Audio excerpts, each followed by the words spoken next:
And we are live. Welcome to the show. Welcome to the broadcast. I'm just going to click onto Facebook there. I don't think I can do that. How is everybody? How is everybody? I hope you are well. I hope you're enjoying this wonderful Friday afternoon. I certainly am. I went for a run before. Quite nice weather out and about in London again. So enjoying that, enjoying the newfound freedom that we've been granted over here. And it's all been pretty good, actually. It's all been pretty good. It's been a good week. So lots to get through today, and a bit of a fun episode. Not the kind of thing I normally touch on, to be honest, because, to be honest, I prefer to keep my channel as being a resource, really. I want to spread positivity. I want to use it to share my experiences and hopefully to help some people along the way, if you like. So I don't really like to get involved with all of the drama. I don't really like to get involved with all of the sort of the BS that goes on in, I'm going to say this space. But when I say this space, I don't even regard myself as being part of a space as such. You know, I'm nominally affiliated with a space because of the kind of content that I do and the kind of people that I work with. But to be honest, really, I just think about myself as being an individual. You know, I create content, I put it out there. Some people like it, other people don't, and that's kind of fine. That's the end of the matter, really. So I don't ever like to think of myself as being part of this big space anyway. But nevertheless, you know, there's been some shit going down recently, and you might be aware of some of the drama that's been happening over the last week or so in this sort of affiliated area that I suppose I'm a part of. And with that being the case, there's a couple of things that I wanted to touch on today that I thought it's only right that I probably do touch on. Maybe I clarify a few things. Maybe I straighten a few things out. Maybe I just explain a little bit more about my history, etc., etc. And hopefully that's all to the good. But I don't want to really make a habit of doing these sort of meta broadcasts where I'm talking about other people or I'm talking about drama, because all of that stuff, to be honest, it doesn't really interest me.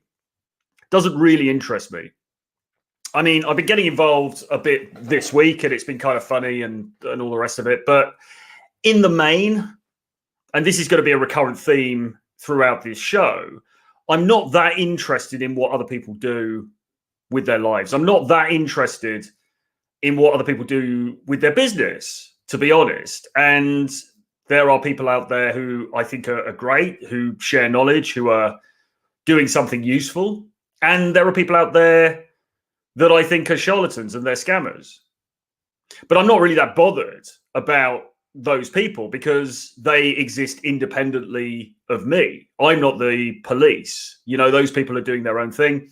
I'm doing my thing, and that's fine. And as long as they don't encroach on me, then, you know, what do I care? Because I'm focused on my purpose. I've got my own stuff going on. I've got a life. I've actually got a life that's not on the internet.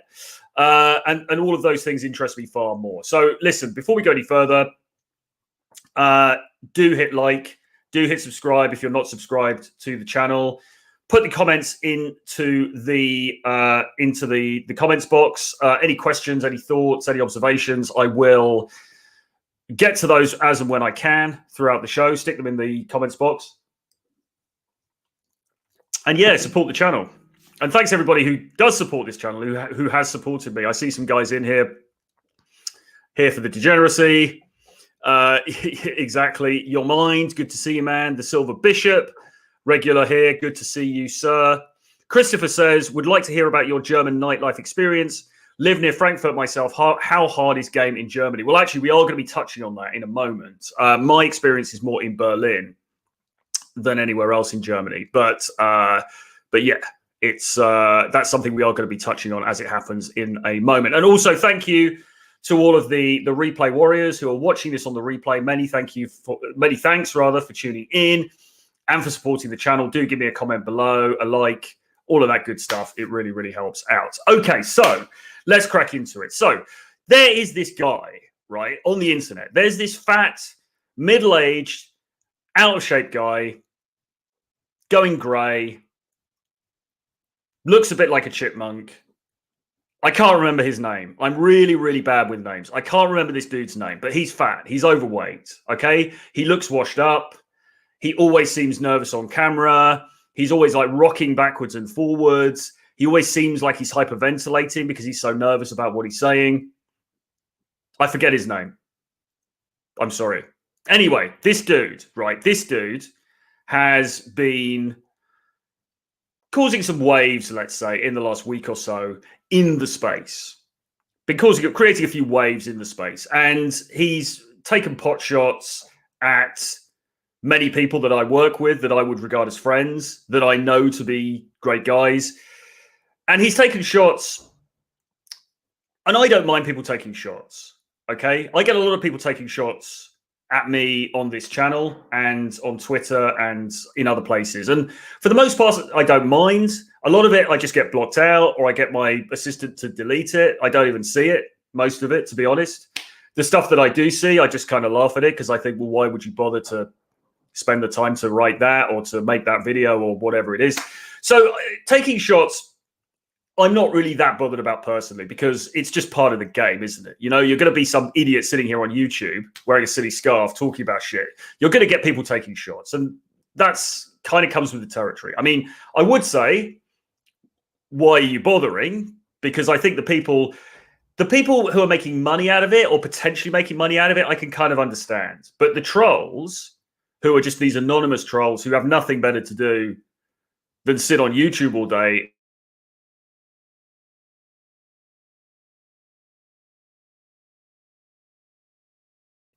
I do have to think, sorry, we nearly got cut off then. I do have to wonder why. I do have to wonder why those people are wasting their time. It seems a very sad sort of existence. If you're potentially making some money, then okay, fine. I kind of get that. But then, as I've said before, I don't believe that's a sustainable way to build a brand longer term. But anyway, that's their problem. That's not our problem.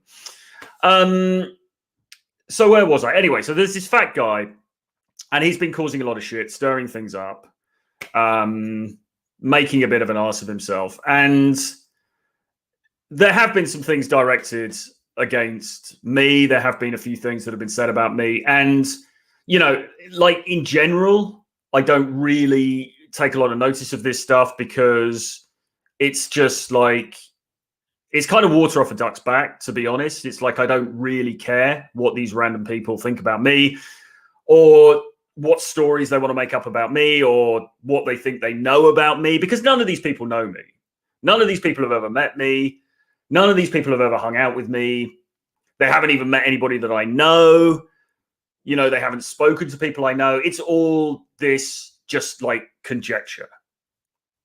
But nevertheless, you know, some things get said and you kind of think, well, maybe I should drill down into this a bit. Maybe I should set the record straight a little bit with this.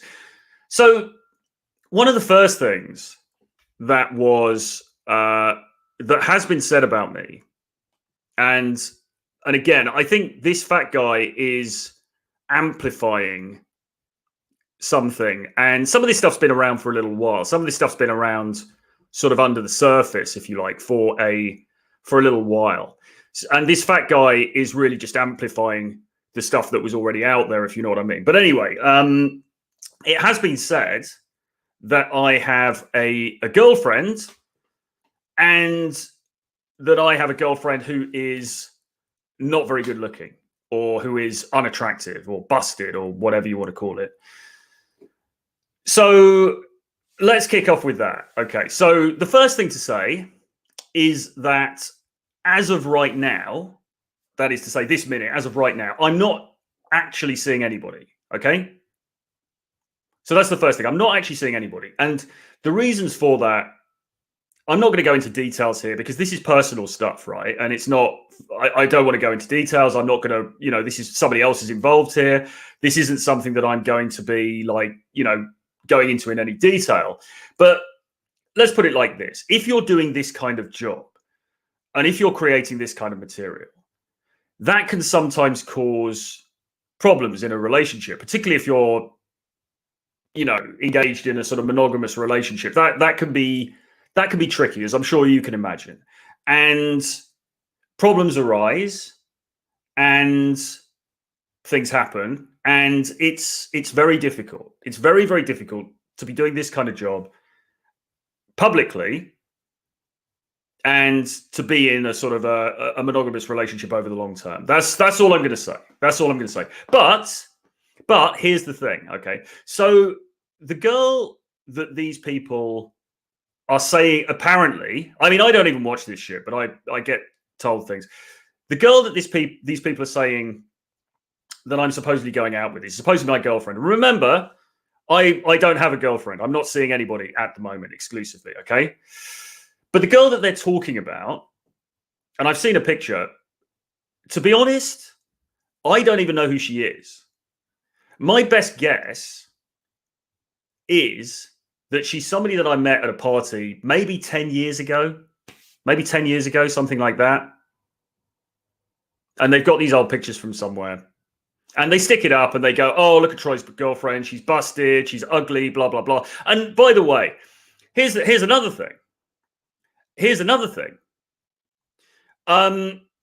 Even if I did have a girlfriend, a busted girlfriend, a girlfriend who these people don't regard as being good looking, even if that was true, and it's not true, but just imagining it was true, that in itself wouldn't invalidate my dating advice, okay? Because the truth of the matter is, guys get together with girls long term for a lot of different reasons.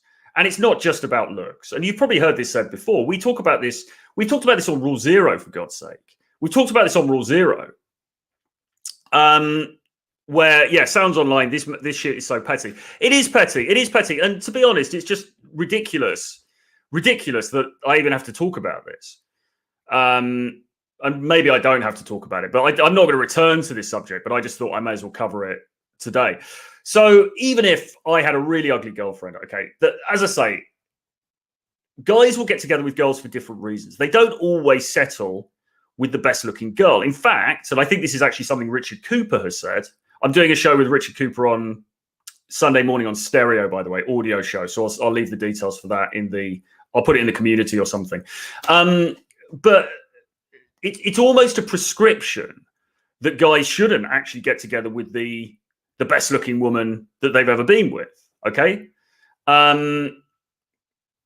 Because very beautiful women, as we know, can, on occasion, not all the time, but can be quite high maintenance. And it might be that you're looking for other qualities in that relationship. So you get these people who come at not just me, but other people that I work with, and they say, oh, his wife's ugly or something like that. Well, firstly, that's only your opinion. It's not objectively true. But secondly, even if she is, so what? They'll try and make the argument, well, if he was so great at this dating stuff, is that really the best he can do? But it's a false argument.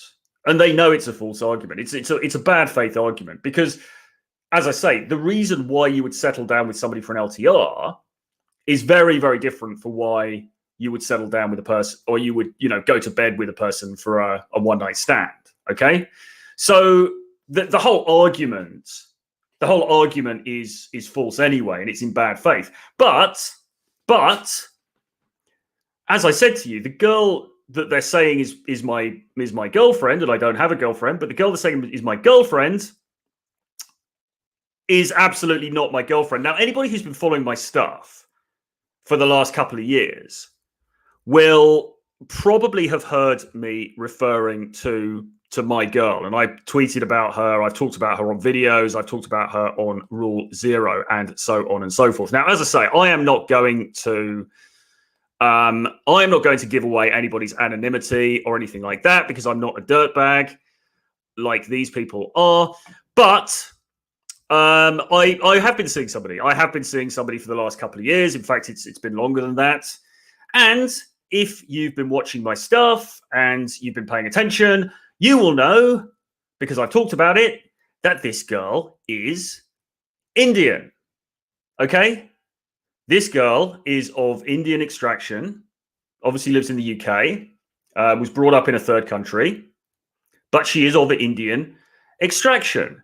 So there's a problem with the evidence that this fat guy is presenting as fact. And the problem is that there's a difference in skin tone. Okay? Because the girl in the pictures that he's showing, who, like I said, I think is some bird, maybe I met at a party 10 years ago or something, certainly not my girlfriend's, that girl is white. And the girl who is my girl is not. Okay? Let's see a picture. Okay? I'm going to do a share screen now. Hold on. Let's have a look at a wonderful picture. Now, I'm not going to show you her full picture because that is unfair. Let's see if I can make that bigger, as she said. Okay, there we go. This is a picture of me with said girl. It's on my Instagram. If you go to my Instagram, I think it was like October or November or something last year that this was taken. It was taken in London, sort of semi in between lockdowns, when you could still go out and you could go into cafes and bars and things. This was a Saturday afternoon. We were hanging out together in the afternoon. And look, you don't have to be a master detective. You don't have to be John MLD level of going through the evidence to see that her skin tone is darker. Okay? I mean, look at her skin tone compared to mine. Look at the back of my hand there and her skin tone. So her skin tone is darker. Okay? And I'll take that off now, but you get the idea, right? Now, the picture that these dirtbags are showing and saying is my girlfriend is a very pale white girl. Okay? So immediately, you can see that that's a lie. You can see that that's a lie because if you go to my Instagram and you go back, like I say, I think it was October or maybe November, that picture was posted. You will see that is, and I've referred many times on these shows and everywhere else to having a girl who is of Indian extraction. Okay, so you can already see that somebody says 98% of people are darker than Troy. That is true. That is true. So you can see that's a lie. And look, there's no surprise. There's no surprise, is there, that this fat guy is lying because he's already shown to be a serial liar, a fantasist, a narcissist, somebody who makes stuff up. Okay. So it should come as no surprise that this is a lie, but indeed it is a lie. Okay. Now, I'm not going to talk about any of that anymore because that's my personal business. There's somebody else involved. I'm certainly never going to bring her into this. I'm certainly never, ever going to show any more of her than I showed there. And I shouldn't really even show that, but I'm proving the point because I respect her anonymity. And unlike these dirtbags who think that it's okay to show people's families and people's wives and girlfriends and, even people's children, I'm not like that. I'm not going to do that. Okay. So that's a lie. So that's false. Okay. Entirely false. And this is the problem with these people because they will just make these claims that are completely false without foundation. And, do they believe them or not? I don't really know. I don't think they particularly care, to be honest. I don't particularly care. I don't think they particularly care whether what they're saying is actually truthful or not, because all they're interested in is smearing people, right? All they're interested in is smearing other people. They're not interested in, they claim to be revealing the truth or, looking after men and all this kind of stuff. But it's all nonsense because all any of these people are doing, of course, is building their own brands, right? They're building their own brands. And in order to gain views and in order to gain subscriptions and people buying their stuff or whatever it is, They do this kind of TMZ style shock stuff, which is all based on lies in order to pull the audience in. And it, you know, short term, it works. Short term, it works. You know, those videos get a lot of views and likes and whatever. Longer term,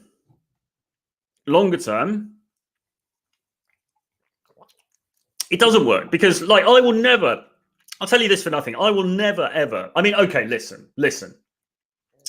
Full disclosure. I have been involved this week with maybe a few too many broadcasts and publishing a few too many things that are going against what I'm saying. You know, I've got into the ring this week, okay?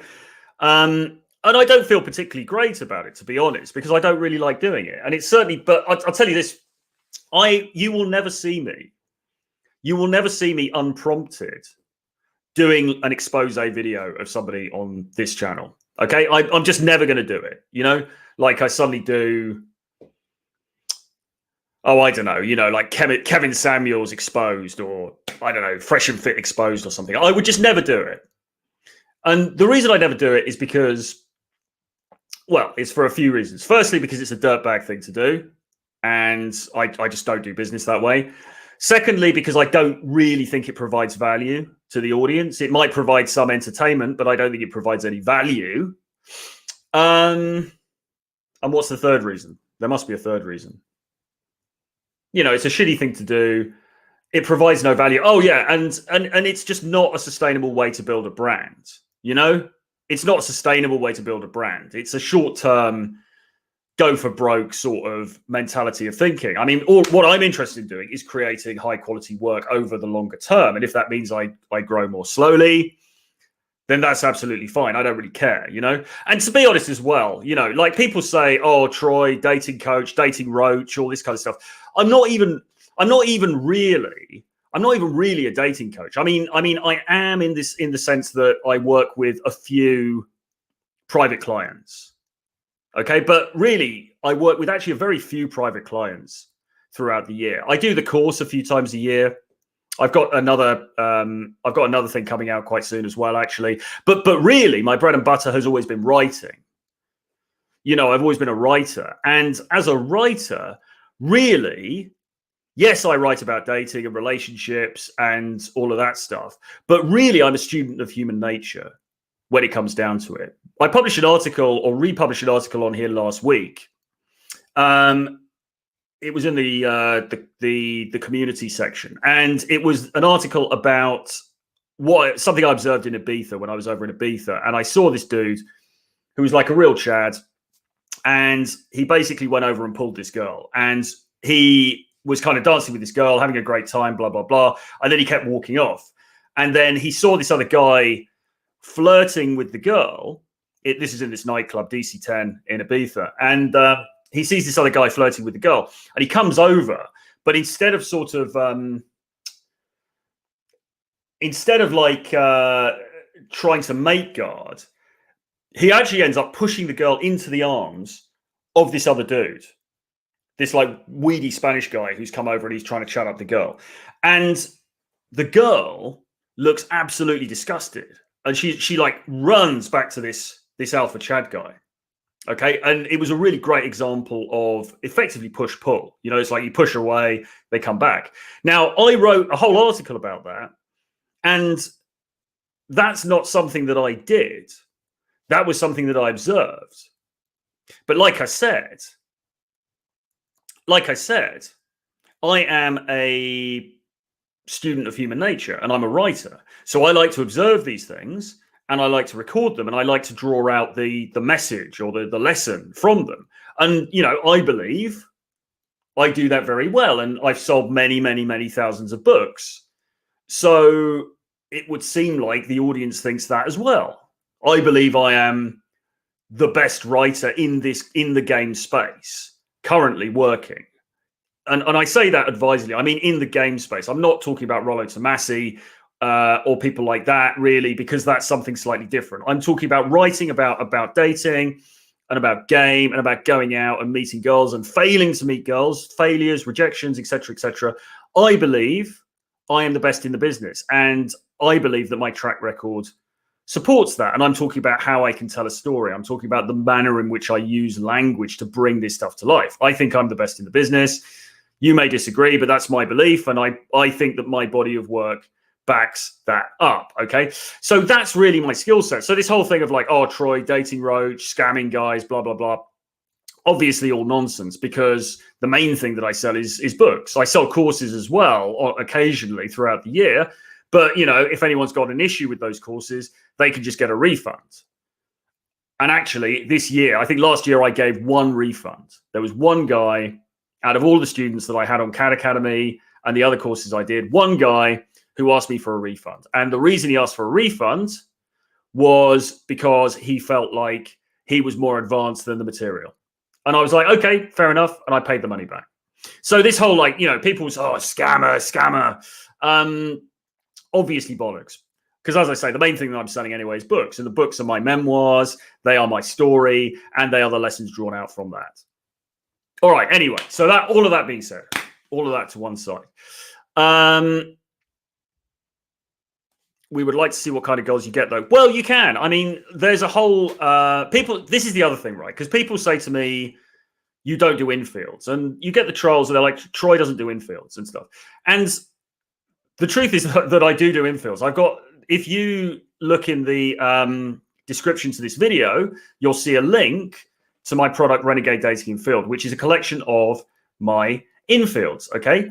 There is a whole bunch of more of those in the works, right? Which we're going to put out quite soon. Now, so what always happens is this. So some guy will say, well, that fat bloke, you know, at least he's got some infields. Where's your infields? And then I'll put the link. I'll say, go here. And then the troll will come back and say, oh, so I got to pay for your infields. They're behind a paywall. And I'm like, well, that's a different point. That's a separate point. Because your first point, your line of attack was, Troy doesn't have any infields. And then when I say, no, here are the infields, you immediately change tack and you start complaining because you've got to pay for them. But the fact that you have to pay for them, the fact that they're behind a paywall, that's separate. That's not the same issue as saying you don't have any infields, because I do have infields. So you see how disingenuous the argument is. They immediately flip the argument and they make it about the fact that complaining because they've got to pay for the infields. Well, okay, listen, I get that. And there is a very, very good argument, I agree, that I should have infields up on this channel for free. And I used to. I actually had more infields on this channel than Tom Torero. You know, probably not more than James Tusk, because James Tusk has got a lot of infields. But I have more infields up on this channel for free than Tom Torero, who's one of the biggest names in the whole day game industry. Now, I took them down for a variety of reasons. It may have escaped your notice, but politically, particularly in the UK, the whole area of approaching and socializing with women has become somewhat politically fraught in recent years, and even this year. Okay, it's become somewhat difficult, right? So having a bunch of infields up on a channel is arguably not the best thing to do. Now, you can nitpick about that, and there are other personal reasons as well. I made a decision to take them down, and I took them down. They're still available. They're behind a paywall, okay? But it doesn't mean they don't exist, all right? And there's a very important distinction there. And these guys will try to blur the lines. They'll try to imply that I don't have any infields. There's no proof. There's zero proof. And that's not true, okay? And as I say, there's more of this stuff to come. So you're going to see a bunch more of these things as well. And, you know, I've actually showcased them on other people's channels. I can give you links to John MLD's channel, where I've done infield breakdowns. I can give you a link to Jack Napier's channel where I did. I've done infield breakdowns on of my own stuff on Body Language Mastery for free, John's old program. I've done it on my own. I've done it on my own webinars as well. I did a free webinar a few months ago where I got guys in and I was breaking down my infields for free with these guys. And, you know, I'll do that again. I'll do that again. So it's not as if you can't get, it's not even as if you can't get this stuff for free. You can. It's just that I'm not plastering them all over YouTube. Now, maybe I'll change that. Maybe I'll change that. You know, but really that's my business. It doesn't mean I'm a fraud. It doesn't mean I'm a scammer. I mean, you could argue it means I'm not a very savvy businessman, because as this dude here says, I bought Jack Denmo's program because he showed lots of them with extreme quality for free. Exactly. I mean, look, there is no doubt. I mean, my YouTube, I have a couple of people who mentor me with YouTube, and one of my guys, I mean, he's always just saying, Troy, you've just got to get the infields up there because the infields is what sells it. And I accept that. That's true. And I probably lose out on sales because I don't have all those infields up there. But that doesn't make me a fraud. That doesn't make me a scammer. It just means I've made a personal decision for the moment not to have them up. Okay. And as I say, watch this space because this may change. This may change as we go forward into this year, because I'm going to be changing up the content quite a lot going forward into this year anyway. But look, and here we go. Viking Paradigm says, yep, can confirm Troy's work in body language mastery.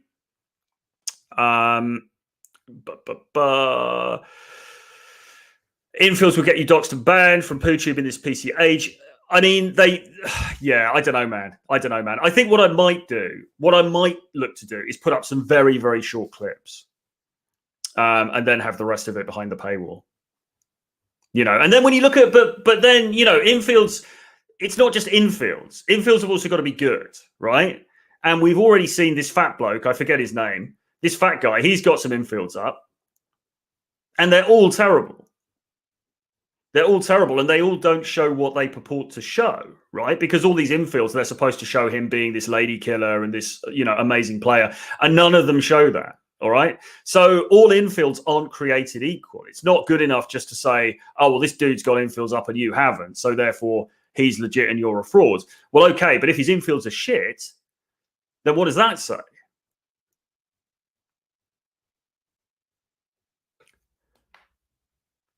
Jimmy says, Denmo got a lot of YouTube videos deleted and demonetized. Okay. Yeah. By Troy's class, absolutely. Well, it's not open at the moment, but yeah, when it's open, do jump on board, because I do offer value. You know, I work hard at this stuff, and I do offer value. And like I said on John MLD's channel the other day, you know, I've done something ridiculous like over 10,000 approaches and stuff. You know, I've got the experience. I'm out there hitting it hard. And by the way, if anybody wants, you know, to know about my girlfriend or about my game skills, etc., you know, get in touch with the Rule Zero guys. The Rule Zero guys have all seen pictures of my girl. They all know she's hot. And this again is pathetic even to have to say this, but you know, they all know she's hot. I independently, guys who've seen me out in town with her have messaged me to say that she's hot.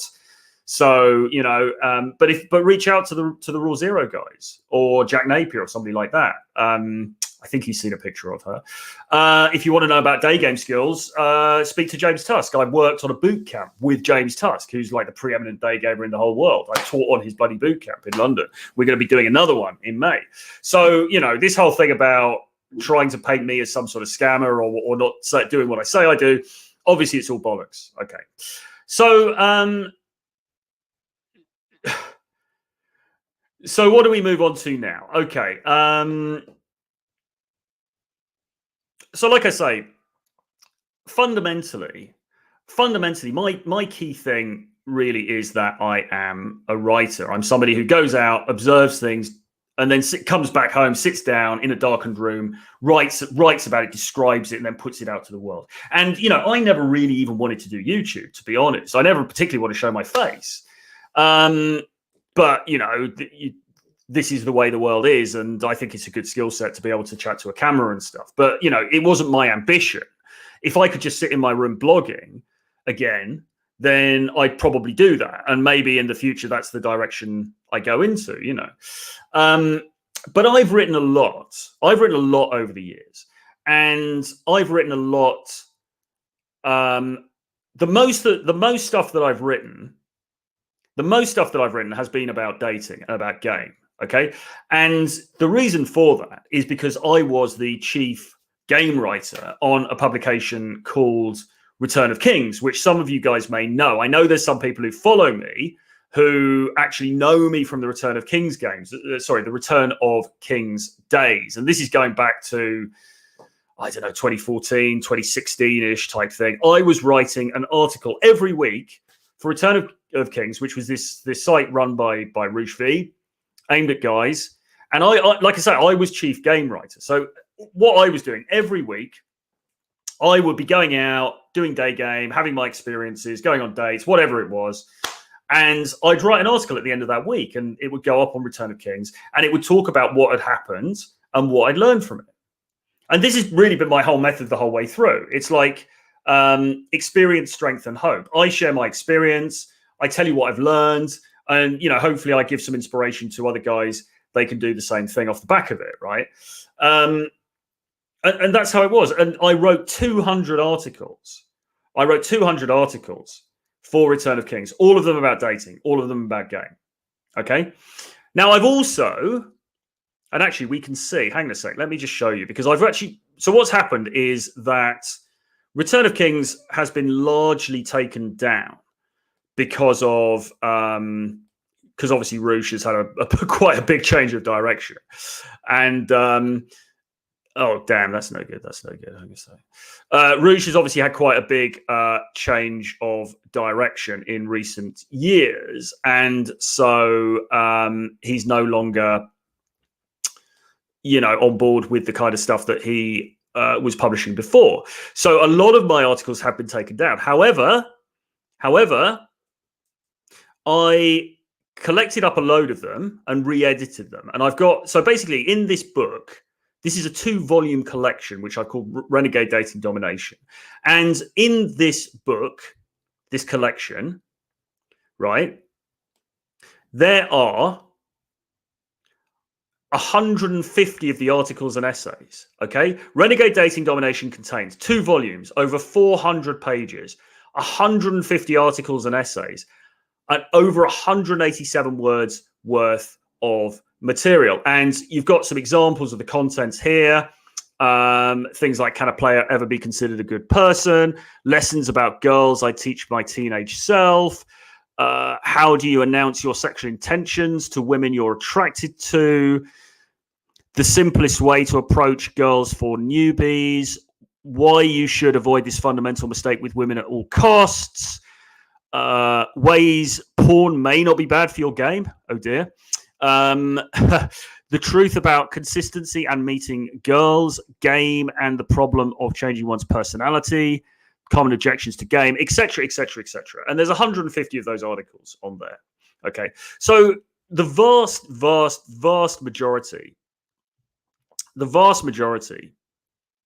of my writing career, if you like, has been in this space. And, to be honest, I'd rather it was in literary fiction. I was doing something, a bit more Dickensian or whatever. But, sad to say, that's what it is, because I always love to write, and I always love to go out and meet girls and do all that stuff. And, the two came together, and I realized I could grow an audience. So there you go. So that's where the bulk of my writing has been. However, I have also over the years written for, some other publications, and I've written under different names, because Troy Francis, as I've said many times, is a pseudonym. Okay, Troy Francis is a pseudonym that I used because back in the day when I started creating articles about dating, I was still in a corporate job, and you don't really want to be doing that stuff. There was conflict of interest with my job, basically. I mean, there's the political correctness side of things, sure, but also as well, you don't really want to be seen to be doing another job while you're doing your main job. There was contractual issue, all this kind of stuff. So, cheers. So, I wrote under the name Troy Francis when I was doing my dating and game stuff. I also wrote some stuff for other publications under different names as well. Quite a number of different publications and quite a number of different names. Okay. I was quite prolific for a few years, and I was earning some pretty good money as a side hustle, writing about all kinds, all manner of different things for different publications. Okay. But what you have now is a bunch of haters who are trying to paint me out. Sorry, trying to paint me as some kind of a like gay journalist or gay reporter. Okay. And the reason, of course, that they're doing that is because they want to try and slur me, because they want to, the implication is that I am myself gay. Okay, that's what they're trying to do. It's a defamation, slurring campaign. And it's incredibly childish, but more than that, of course, as we know, when people throw those kinds of accusations, because obviously I'm not gay. I mean, if I was gay, look, here's the reality. If I was gay, I would not be doing this bloody channel, okay? If I was gay, I would not be creating this sort of content. I'm sure there would be plenty of other content that I could be creating if I was gay. I wouldn't be doing men's heterosexual dating content if I was not a heterosexual man, because it, like, for a start, it just wouldn't be fun, because you want to write about what you're passionate about. You want to create content about what you're passionate about. But also, in my experience, this market is not as lucrative as people think. It's not like, oh my God, man, if you want to make a killing, get into the men's dating advice space. You'll just be rich overnight. It's not like that. It really isn't like that. I mean, people have done,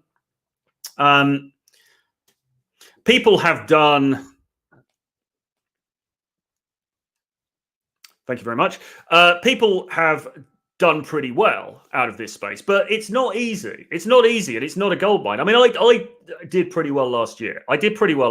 You know, I made more last year than I've made in corporate work, and I had a pretty, you know, and I've got some money put by, and it's all good.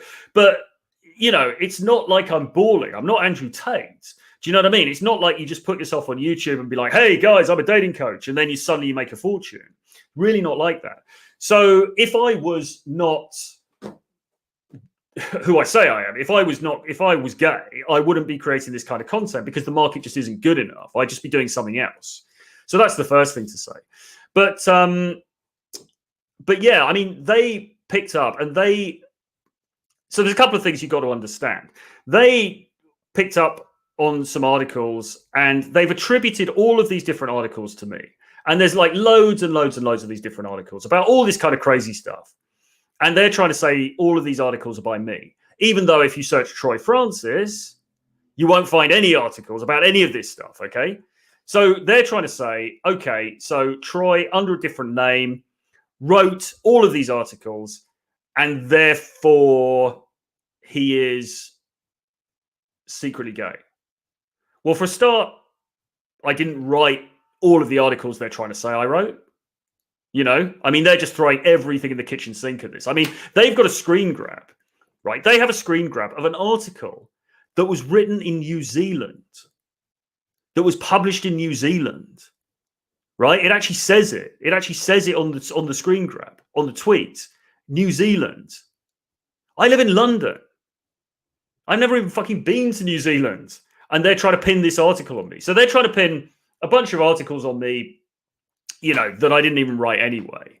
But what they don't understand is when you write, and also as well, they're trying as well to defame me by saying that I've written extensively for one of the biggest publications in the world. You know, they're trying to defame me by saying this guy has written satirical articles for one of the best loved, most prestigious websites and art and media platforms on the planet.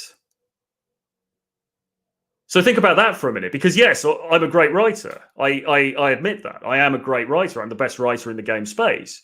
But, you know, if you're trying to sort of defame me by saying that I'm had this wildly successful journalistic career writing for this incredibly prominent media organization, all of these different articles, I mean, there's actually quite a lot of high praise in that.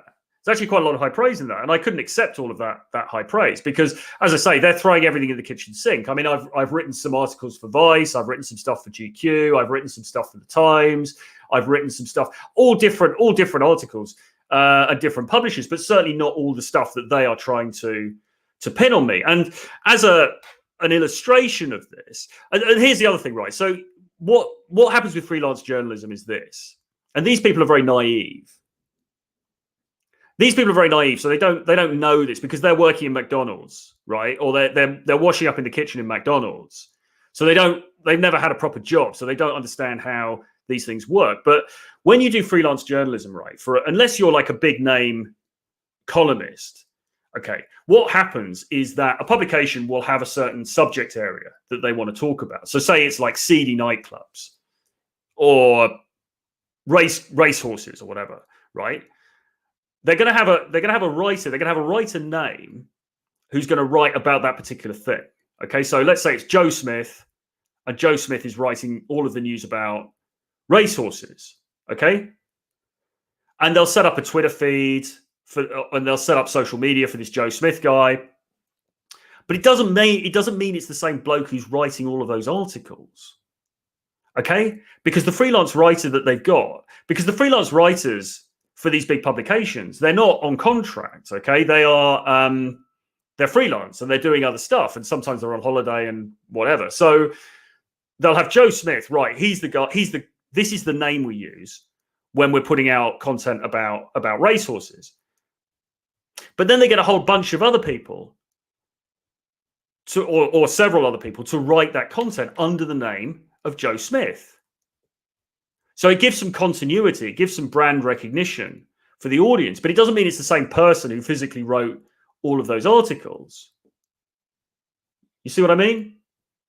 So these people, they think they're being very clever. They think they understand how things work, but they don't really understand how things go down in the real world. They certainly don't understand how a big media property works, because obviously none of these people are intelligent enough to have ever got anywhere near doing anything like that. They don't have the skills. So they're kind of making this stuff up, but they're making this stuff up because obviously they want to defame me. They want to slur me.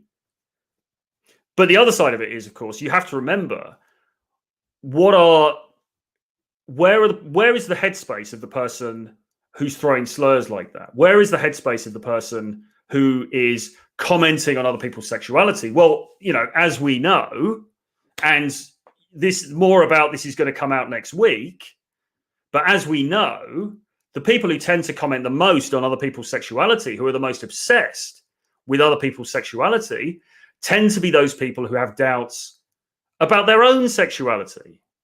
Okay? You know, and listen, I mean, how many videos of me are there on the internet grinding up against another dude? I'll tell you how many. Zero. Because none exist.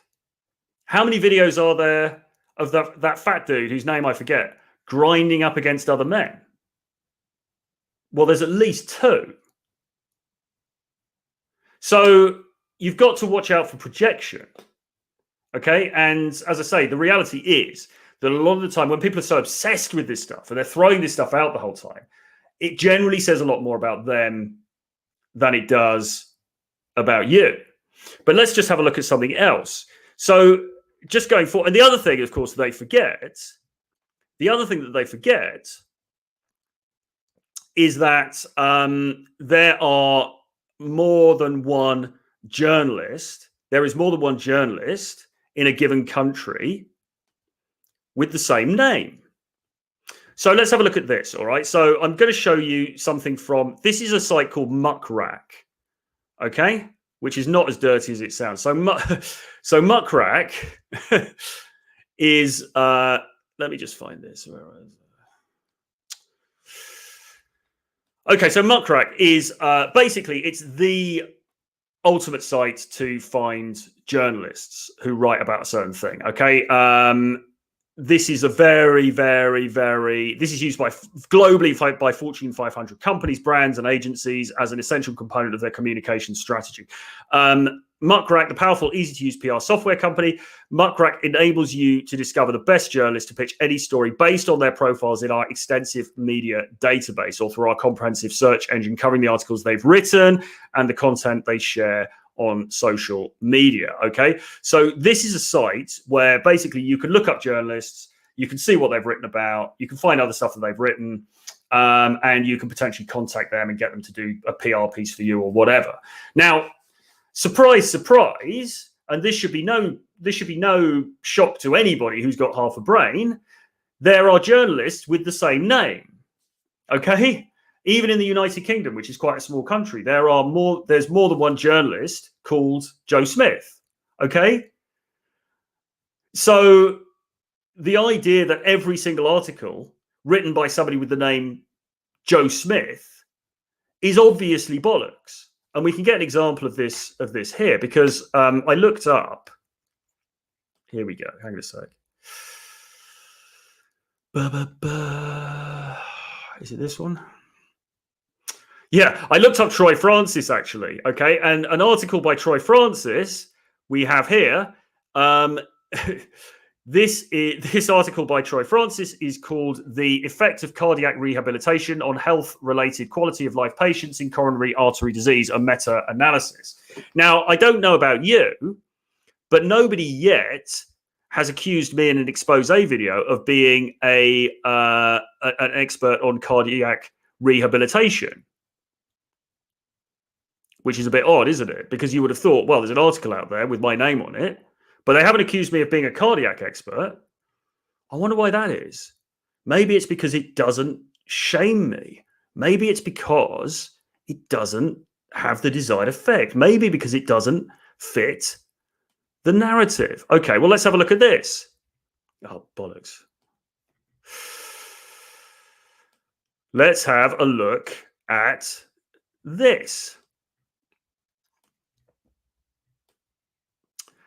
Okay, here we have a bunch of articles ostensibly written by the person that they are saying, I wrote all of his articles about all of this, all of these different things, this sort of the gay scene and everything else.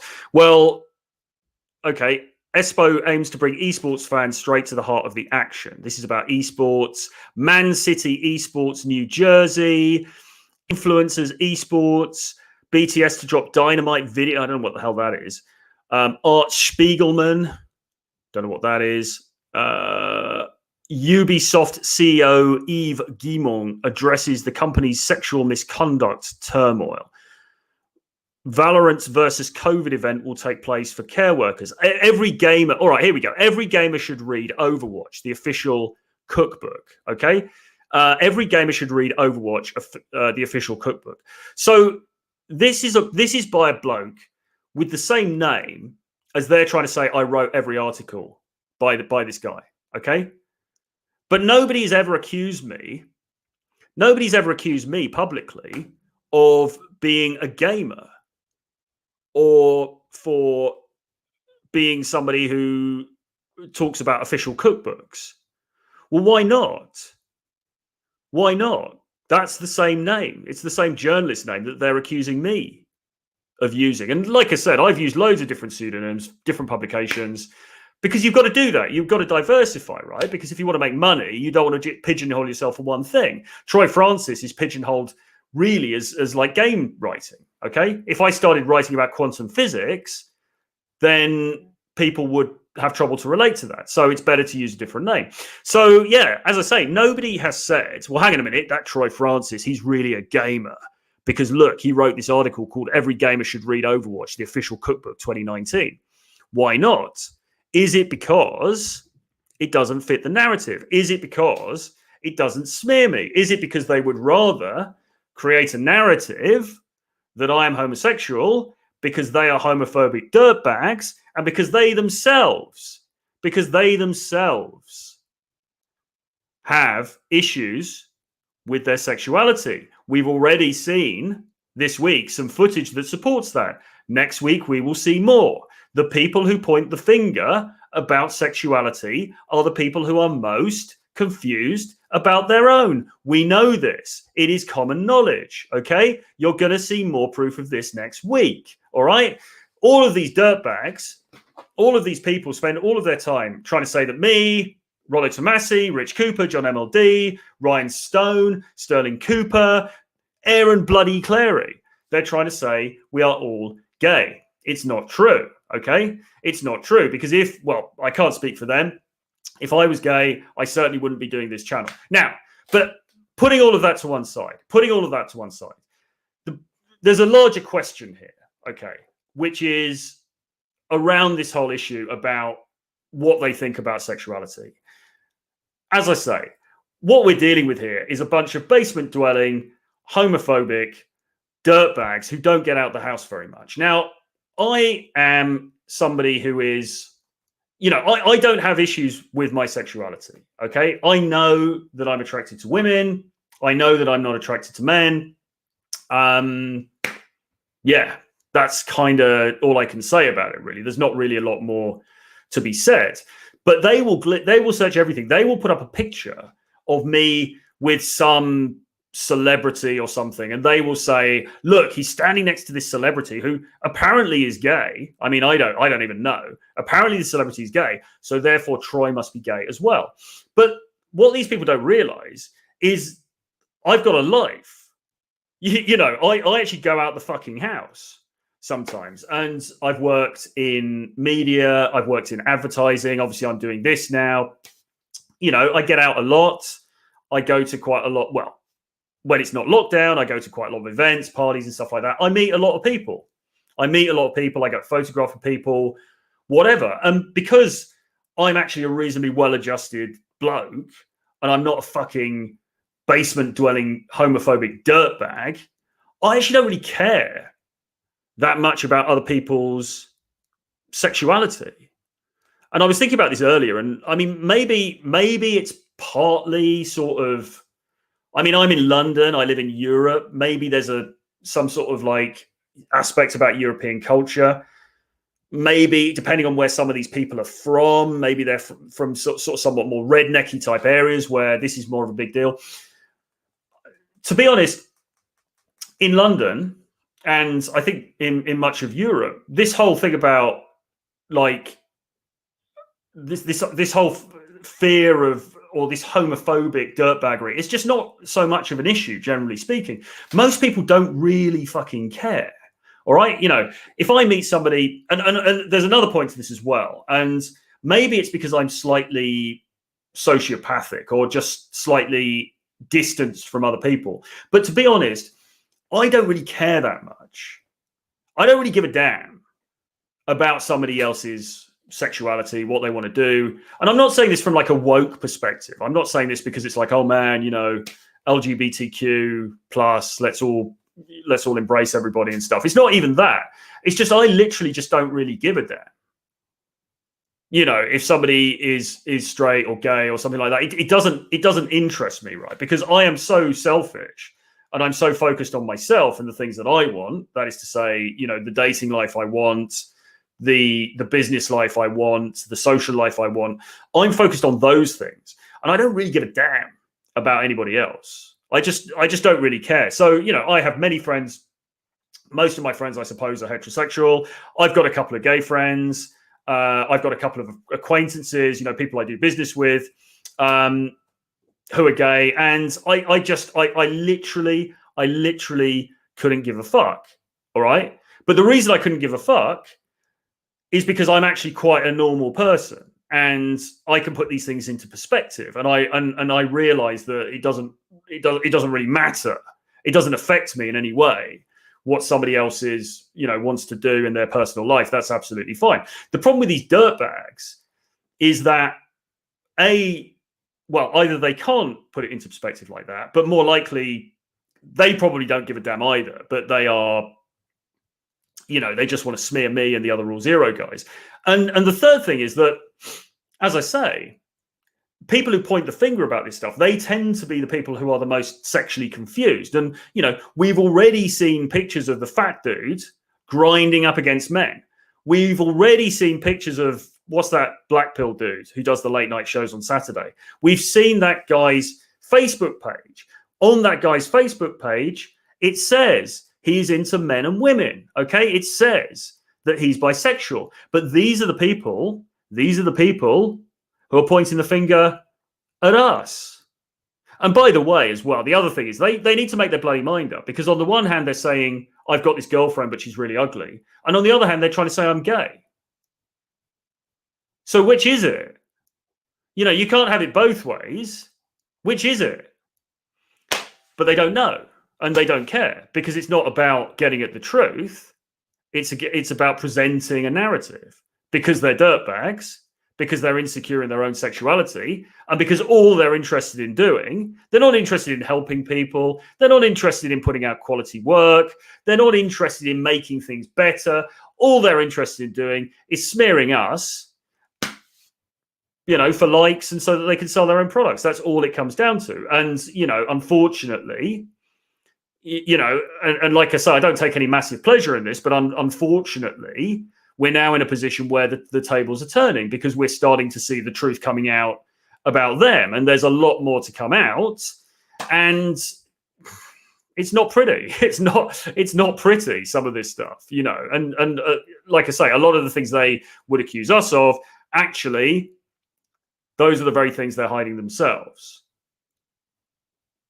But another aspect of this is, and again, I talk about, I don't know, my comments are loading properly. I came here. Oh, right. Okay. So he says, I came here for you to see Nightlife Exposed, leaving disappointed. All right. Do you have to leave now? Because I'm going to get into it now. Sorry, it's really late. We're an hour in already. Yes. I mean, look, on the other hand, I would admit, I am somebody who has absolutely immersed myself in seedy nightlife of different kinds for my entire life.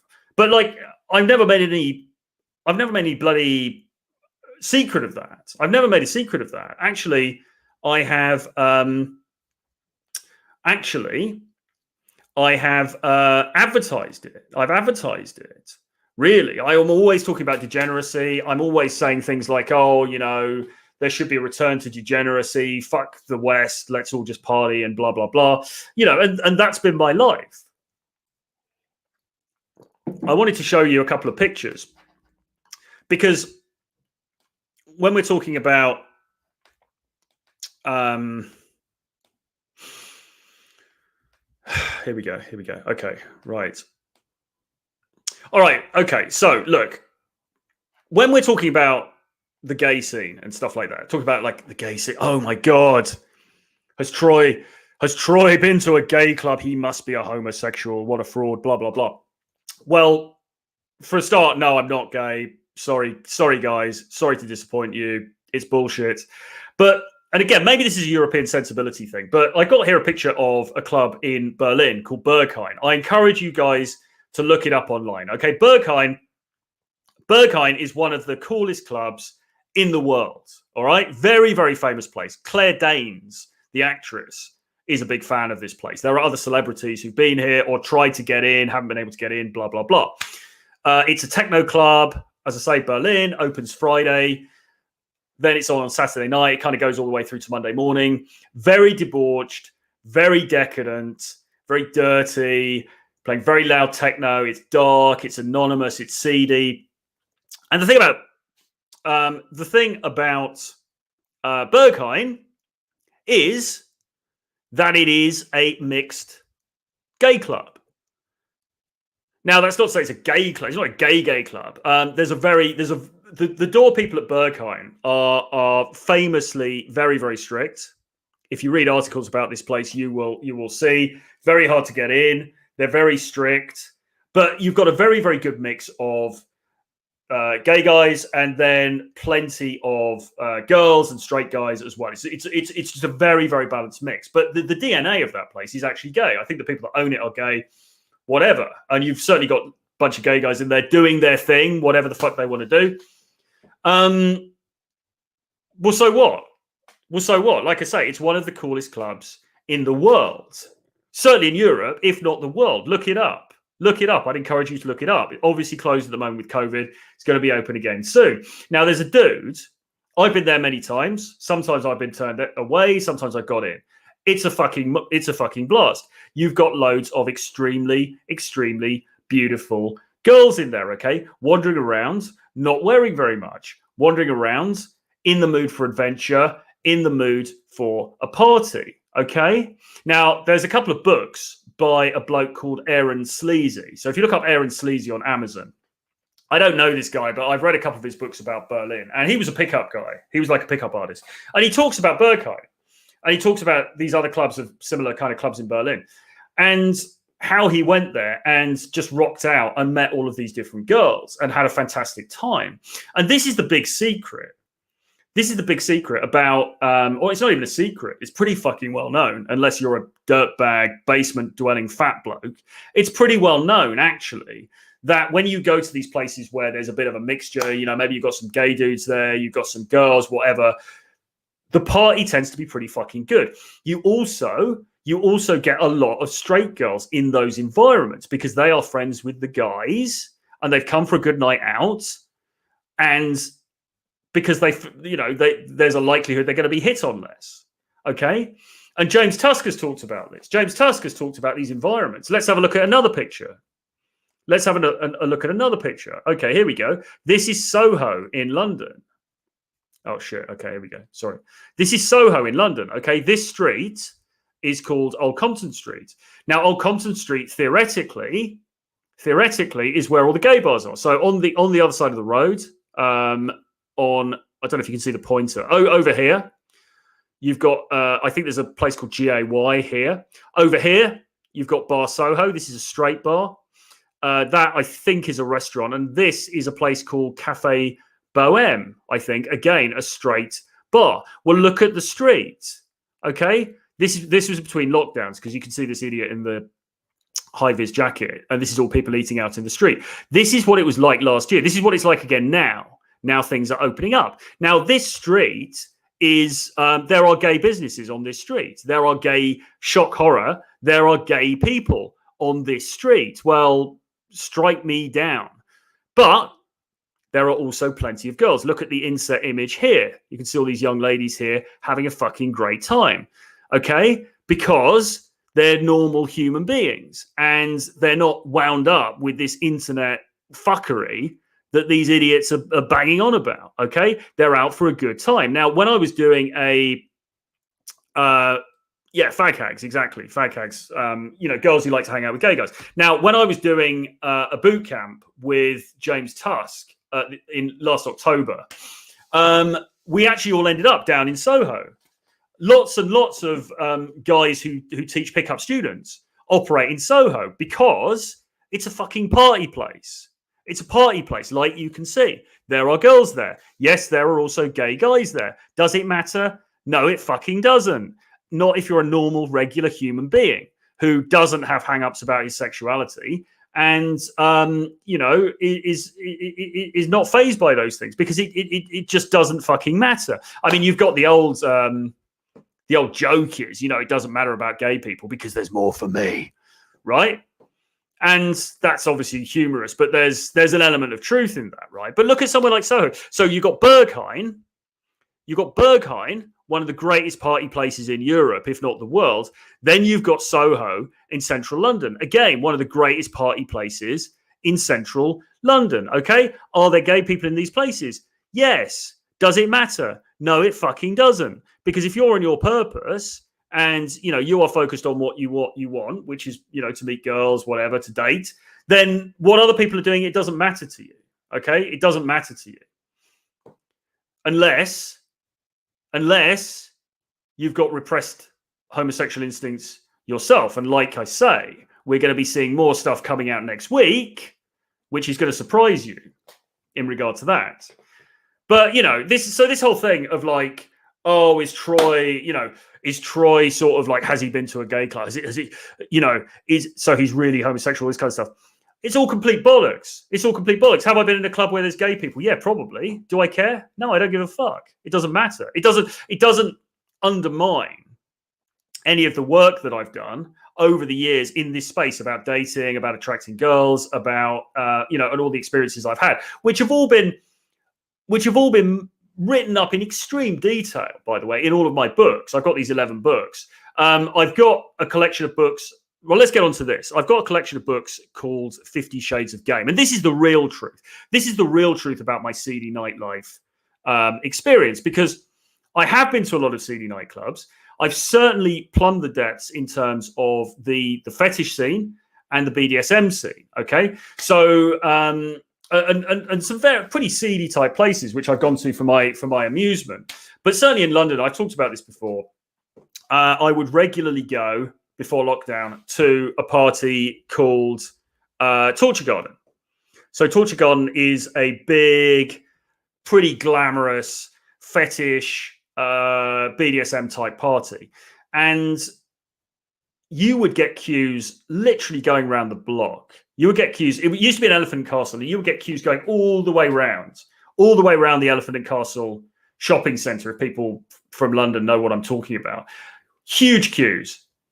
Loads and loads of girls, pretty much in their underwear. I mean, a lot of girls would just literally, they'd be wearing a coat, they come in, they're wearing lingerie, and that's it. That's what they're wearing in the club. Or they're wearing like some sort of, like maybe they've just got piercings, or they've got sort of French maid type stuff, stocking suspenders, really sexy stuff, okay? Yes, you would also get gay guys going to that as well. So fucking what? You probably get some lesbians in there. Maybe even some trans people. It doesn't, all of that's irrelevant. There was a bunch of hot girls in there, and a bunch of hot girls, looking to have an adventurous time. And that kind of really sexually charged atmosphere, it really adds something. It really, really adds something to the environment. And, I've written about this. I'll show you the books in a minute, but there will be girls in those environments who would literally, within about 10 minutes, they would want to go somewhere private and get intimate with you. Incredible times. Now, I was talking about this on Twitter before, and somebody said to me, oh, you must have been with some rotters going to those places. Well, not really, because have a look at these. These are some images taken from the Torture Garden website, and you can see the kinds of women that go to these kinds of parties. If you look at these blonde girls in the top right, I mean, look at this girl in the middle. She looks kind of innocent, doesn't she? Quite cute, like butter wouldn't melt in her mouth, etc., etc., etc. And she's in this seedy, dodgy, hyper-sexualized fetish club. Okay. Obviously, these girls here, very, very attractive, whatever. And by the way, there's another place very like this in Berlin called the Kit Kat Club, which I would also go to very regularly as well. Again, it's closed down. I think it's a COVID testing center at the moment, but hopefully that will be back up and running. So yeah, and I think the thing is, particularly like American dudes, because I think America's a bit less well served for this kind of thing. We're pretty good in Europe. But I think in America, they're not very well served. So they tend to think that the fetish scene, and certainly the swinging scene, they think it's all old boilers and that it's going to, they must all be unattractive and everything else. Not the case. Absolutely not the case. There's another party. Let me see if I can find a gallery for this. There's another party that I used to go to in London as well, called Killing Kittens, which perhaps you guys might have heard of. This is a swingers party, but it was a swingers party where they would, just trying to see if I can find some cool pictures. It was a swingers party where they would you'd have to look quite good, right? You'd have to submit your photograph before they let you in, and then they would let you in, and they vetted it quite strictly. Okay, I mean, God knows how I got in, but they vetted it quite strictly. You can see here, see that picture there. on the side. Obviously, some pretty attractive women going to this, a much more sort of upmarket type sleazy event. So I was like, there will be weekends where I would be doing Torture Garden on the Saturday. No, sorry, Torture Garden on the Friday, Killing Kittens on the Saturday, and then sometimes on Sunday I go to a sauna spa place in North London. Now, the sauna spa place in North London, I've also written a bunch of articles about on my website. And that place, to be honest, the quality was pretty bad in that place, but they got great sauna and spa facilities. And what was cool about that place, and I wrote, as I say, quite a number of articles about this, I'll probably republish them soon, was you could really observe the sexual marketplace in its rawest form. Like, you get very, very low value guys there and very, very low value women. And you could see them. It was like watching a nature documentary. You could see these people interacting, and this real sort of like, low value, seedy side of the scene. I never did anything at that place. But it was kind of fun. It was kind of interesting. But certainly Torture Garden, and certainly Killing Kittens and places like that. And there's like a bunch of clubs like this in Berlin. There's like Insomnia. There's private parties. There's all these different things. I've been to private parties in London. I mean, yeah, you want to talk seedy nightlife, I'm all over that stuff. I've certainly been, I mean, less so now because I'm kind of getting on a bit. I go to bed with a cup of Ovaltine. But, a few years ago, I was absolutely all over that stuff. And I had a fucking amazing time. And, I created a bunch of content about it, including, and I don't mean this to be some massive, I don't want this to be some massive sort of pitch, but including this, which is, I've just put into one product. Oh, for God's sake. I wrote basically, and this is the thing, right? Because these guys, they're trying to like exposing Troy because he's into this weird stuff. And it's like, well, hang on a minute. I've written 3 bloody books about it. Like, what the fuck are you talking about? And by the way, whenever they do a video about me or they talk about me, my sales just go up. So thank you very much for that. But if you have a look at this, you can see, let's get rid of that. If you have a look at this, you can see the books that I wrote about this. Yeah, here we go. Okay, so as I say, I spent all this time, years and years and years, actually. And by the way, as well, you've got to understand, because I'm so obsessive, because I'm so addictive, I would pretty much go out every bloody night of the week, pretty much, back in the day. I mean, I don't do this now. But I certainly used to. And I was getting into all kinds of weird, crazy adventures in these places. And I wrote it all up. So I've actually written 3 books. About my experiences in this seedy nightlife. And it forms a series called 50 Shades of Game. So you can see the three things here. The first one is about BDSM. The second one is about swingers clubs. And the third one is about strip clubs. And when you go into here, $69, of course, you can see a description of each one. BDSM and fetish parties. Are you curious about the BDSM and fetish scene? Attracted by tales you've heard of crazy sex parties, blah, blah, blah. Swingers. Are you looking to enter a world where many of society's rules are cast aside, where men and women enjoy hot sex together? So you got that. And then there's a thing about strip clubs, strippers as well, and what to do in strip clubs. So yeah, if people want to say Troy Francis sleazy nightlife, yeah, 100%. I've got the t-shirt, I've written the book, and now you too can buy the books and sharing that wonderful experience. And I think, the books are good. The books are good. And by the way, most of the stuff that I did actually write for Vice and other publications are actually in those books, because I've taken those. So I wrote up a lot of that stuff as articles, the articles that I did actually write, not the articles they're pretending I wrote. And I've actually published them myself because I get the the rights to publish. So, why not make some more cash out of it, right?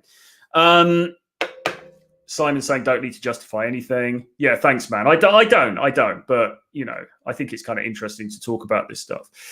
So So yeah, I mean, sleazy nightlife, yeah, 100%, man. I'm all for it. And as soon as we get out of this bloody Corona thing, I'll dive right back in and I'll report back to you guys, and we'll do some videos, we'll do some shorts, we'll do some Instagram. We'll get it all out there, because the great thing about sort of seedy nightlife is that's where you see the sexual marketplace at its rawest.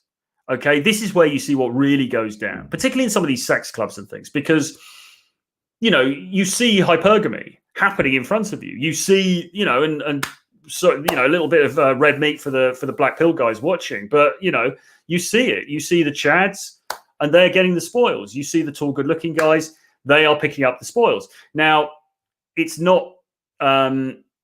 It doesn't mean you can't do anything. It doesn't mean you can't get any results. I mean, I've had good results in those places, but I've had good results in those places because I've known a bit of game, and I've been persistent, and I've played the numbers and things like this. But if you want to see realities of the sexual marketplace, then you need to go to one of these. Go to one of these parties, and man, I mean, like basically my channel. If you want clean cut dating advice, if you want, it's sort of like a sort of ask men style, very clean cut dating advice. Well, wear a button down shirt and take her to a nice bar for a drink and all this kind of stuff. That's not what you come to my channel for, all right? Because my stuff has always been, a bit degenerate. I mean, hopefully with a British English gentlemanly air.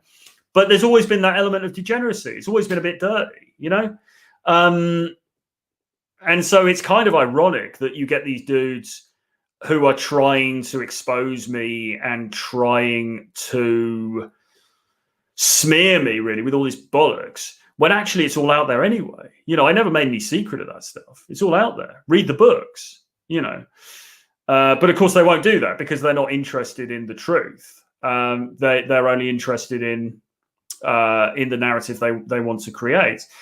I'll leave. There's a final anecdote that I wanted to tell. Again, I think this is in 7 Laws of Seduction, my book, actually. But talking about this whole dynamic about gay clubs and girls and things. One of the quickest day game success stories I ever had happened actually outside on Villiers Street in London. And what happened was, and the reason Villiers Street is significant is because that is the street. There's a very famous big gay club called Heaven, which is off Villiers Street in London, okay, near Embankment Station. And basically, I've been out that afternoon, and I've been going around London. I've been doing a load of day games. So I've been talking to all these different girls. I think I've been on an instant date with a Swedish girl for a while, but nothing had happened. Nothing had come of it. So I kind of drawn a blank, and I was walking to Waterloo to get the tube back to where I lived from Waterloo. I was going to cross over the bridge. So I walked down Villiers Street, as I say, outside this very famous gay club down there. And I'm walking down the street, and there's this girl, very pretty, wearing a short skirt, high heels, whatever else it was. And I was like, because I had that momentum. I'm kind of on a roll because I've been talking to all these other people, socializing in the afternoon. So I just get talking to her. I'm like, hey, how's it going? Blah, blah, blah. And she said to me, well, I was just in that club over there, Heaven, with 2 of my gay friends. But she said they pulled, and I felt left out because there were no straight guys in there. So I decided to leave. So she was just sort of wandering around, and I said, "Oh, okay." I said, "Well, that's a shame." And she said, "Oh, I'm quite hungry." And I said, "Well, do you want to get something to eat?" And she said, "Yeah, okay." And I said, "All right." And I said, "Come with me."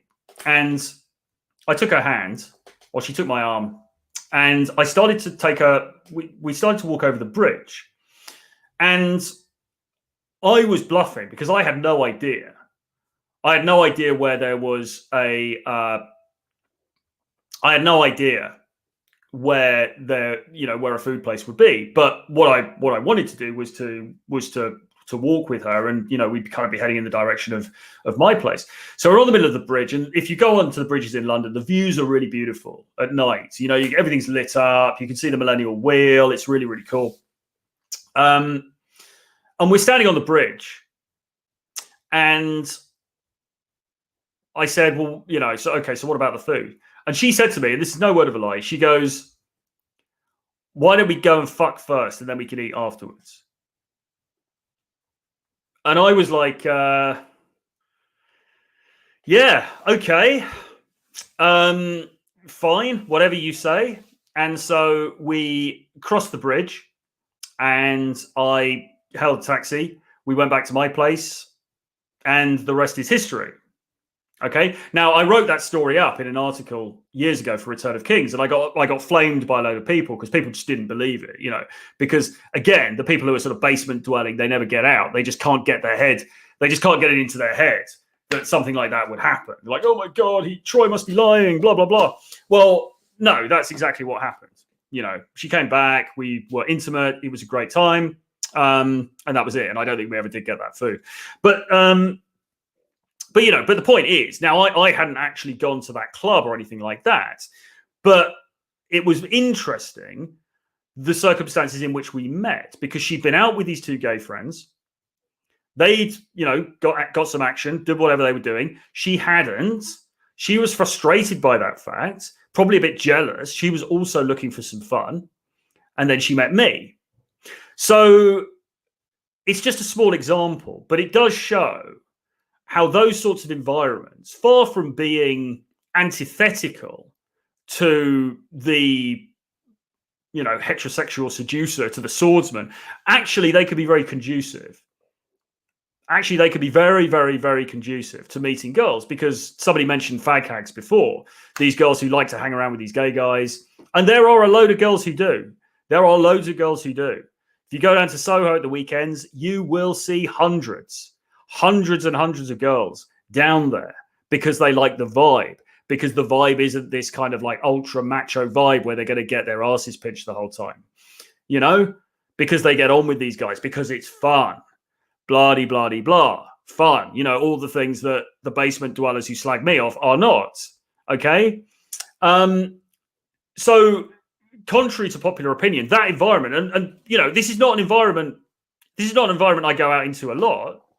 I go to Soho a lot, but I'm not going to these clubs or anything. But, that environment, if you want to meet girls, it's fucking great. And as I say, James Tusker's talked about this. If you read there are other, people into the dating scene who talked about this. It's a very, very common phenomenon. So don't believe the hype. Don't believe all the BS. Don't believe the people who are themselves hung up on their own sexuality. Don't believe those people, and as I say, we're going to see more unmasking. We're going to see more exposing of those people as we go into next week. We'll see what the truth behind some of these allegations really are. But as far as I'm concerned, I don't have a hang up about this stuff. I genuinely, I know what I like. I like attractive women. I don't have any hang up about the gay scene, about gay guys. I'm not gay myself, but if other people are, I don't really give a toss. If a friend of mine said to me, listen, actually, Troy, I've got something to tell you, turns out I'm gay, I wouldn't give a damn. It literally doesn't matter to me. But that's because I'm a normal guy and I don't have hang-ups, and I'm not a fat, middle-aged bastard with a beer gut who hates on other people and hates himself. Okay? I'm a normal guy. I don't think there's anything to apologize for there, but if you feel that that's in any way unacceptable to you, please unsubscribe from the channel. But what I want this channel to be for is normal, well-adjusted guys who don't get hung up about bullshit and don't buy into internet drama. Anyway, there we go. What else do I have to say? Good to see MLD in the chat. Thanks, man, for the support. Sounds online. It's crazy how the shot falls into your hands. It's happened to me a few times. Yeah, I mean, that was a pretty fortunate occurrence. I'm not trying to say that's normal, but it's interesting the circumstances it happened in. Matt says these Blackpool guys are so successful they just automatically dismiss these kinds of unsuccessful. Yes, exactly. The black pill guys, people like that, they're just never going to believe a story like that because it's so far out of their reality. But it's not out of the reality of people watching this, of you guys. It's not out of the reality of John MLD. It's not out of the reality of James Tusk. You know, if you are a relatively well-adjusted, normal dude who looks after himself, this kind of shit happens. But you've got to be in the right place at the right time. Viking says black pillars do women's dirty work because at the end of the day, they're 80% of beaters and can't help think but women, like women. True.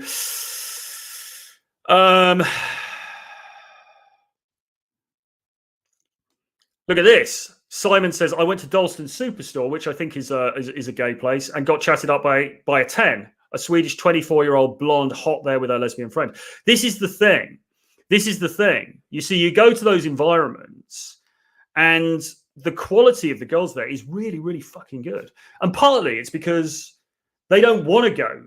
And listen, I'm not now going to release a product like Troy's, fucking top 10 tips for that kind of game. I'm not saying do this as a strategy, but I'm just saying if we have to get into this subject area because people are trying to smear me, then it's worth saying that actually the quality of the girls in those environments is very, very good. Partly because, you get these sort of glamorous, like model type girls, and they all tend to have gay friends. I mean, like my girl, I showed you in the picture, she's got gay mates. They're comfortable with those guys. The guys are fun. They feel sort of safe around them. They also feel safe going to those environments because they don't really high quality.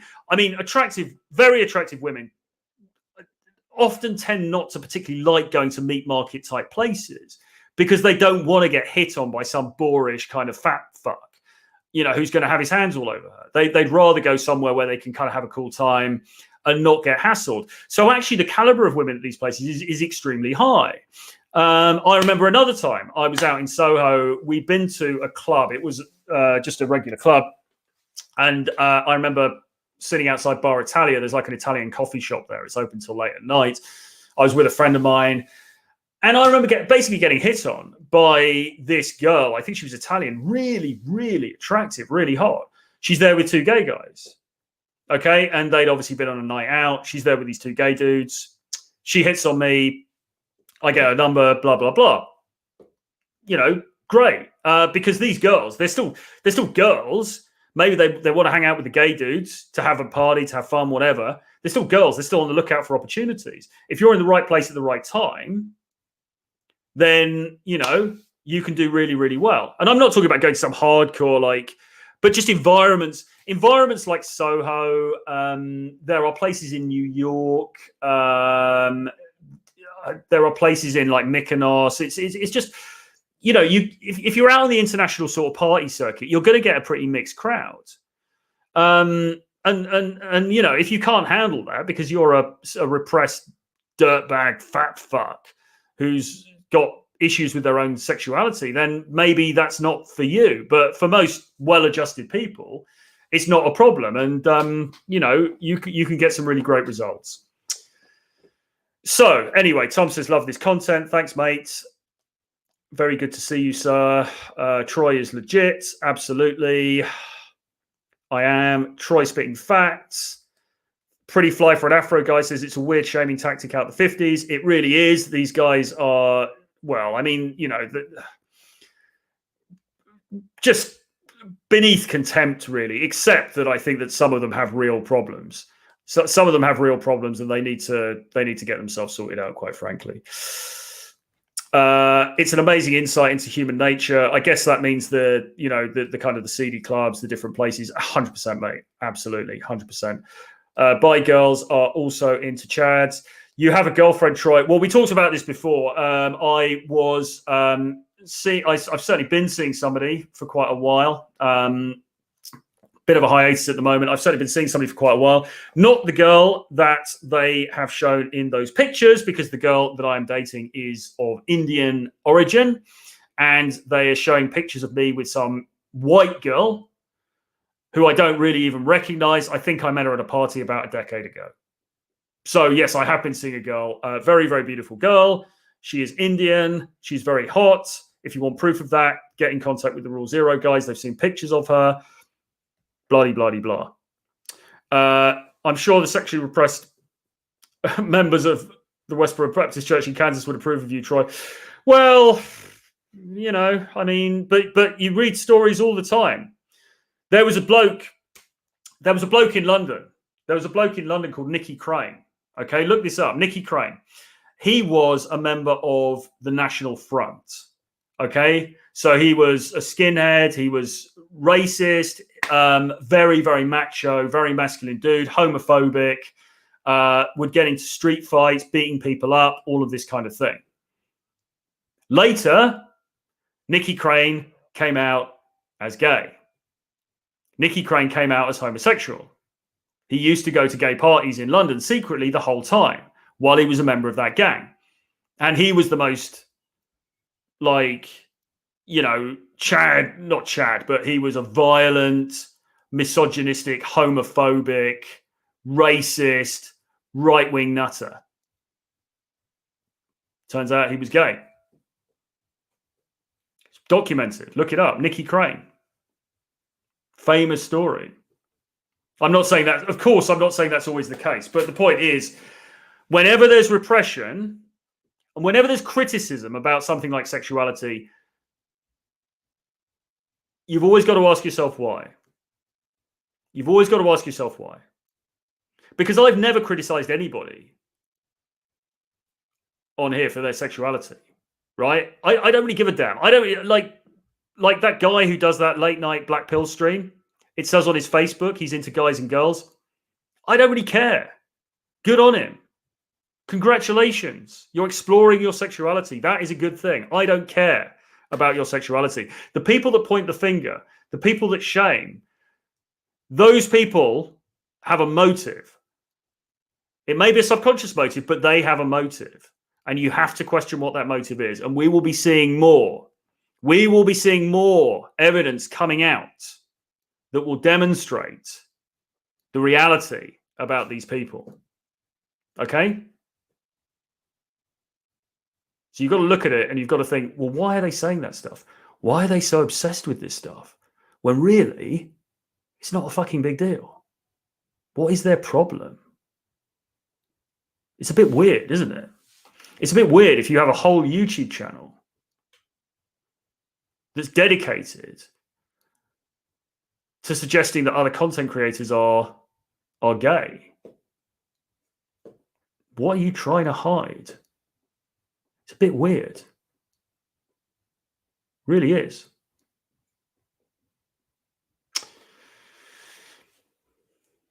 What can you say? There are some strange people in this world. There are some very, very strange people in this world. Anyway, Matt says the BDSM club sounds awful. So awesome. All that sexual energy surging. They're ready to explode for the right guy. I get why you went there, Troy. Absolutely, 100%. Thanks very much, guys. Okay, look. So I have put some links in the description below. If you want to grab 50 Shades of Game, which is the 3 books that I wrote about this stuff, including the Vice articles that I did. Most of that stuff's in there, edited, but in there in a different form. About my experiences at these fetish BDSM clubs, these sexualized places, swingers parties, the saunas and stuff like that. Grab that, get the link below. If you want to see some proper day game, not just, this nonsense that we've been seeing recently, you can get my collection, which is also below. So grab that. There'll be more of that to come as well, coming out quite soon. We're editing it at the moment. What else? Get on my free email list. Again, link below. Greg says Troy's books are well worth it. Thank you very much, sir. Much appreciated. Thanks for everybody for tuning in. Please share this episode with your friends and family. I'm sure your mum will love it. And that's it, really. I will be back next week with some more fun and games. And I think Rule Zero tomorrow is on John's channel, I think. So look out for that. And we will see you. Oh, here we go. Simon says, when London's open again, I'll buy you a beer, mate. Thanks very much. It'd be good to hook up, catch up, I should say. God, they're going to clip that bit, aren't they? Jesus. It'd be good to meet you, sir. Thank you very much for that. Thanks for a great show. Viking. etc. Thanks, guys. Great to see everybody. Modern Life Dating. My mum's Indian and she loves Troy. Thank you very much. I feel the same way about her. That Anthony guy is a chump. I don't know who you mean. I just remember some fat dude. I can't remember his name. Thanks, everybody, for tuning in. Been a great show. Thanks for all the contributions. I'll see